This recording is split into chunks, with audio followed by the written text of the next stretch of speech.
Ceasefire sa pagitan ng Israel at Palestine dapat bantayan ng international community upang maging matagumpay. Detalye ng balita mula kay Raymond Dedpan sa RS28. Raymond.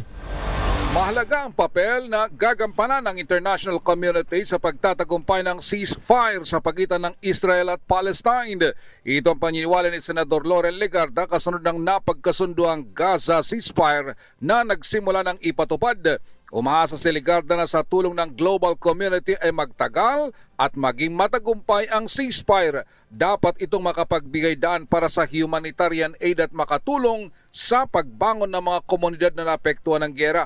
Pinuri at pinasalamatan nito ang mga bansang Qatar, Egypt at Estados Unidos na namagitan upang mabuo ang ceasefire. Bilang tagapagtaguyod ng kapayapaan, patuloy ang paipagtulungan ni Senador Legarda sa Refugees and Stateless Persons Unit ng Department of Justice na mag-monitor sa refugee status applications ng mga Palestinian sa bansa. Bahagi ito ng pagtupad sa obligasyon ng bansa bilang signatory sa 1951 Refugee Convention at 1967 protocol nito ang pagbibigay ng dignidad at seguridad sa mga refugees.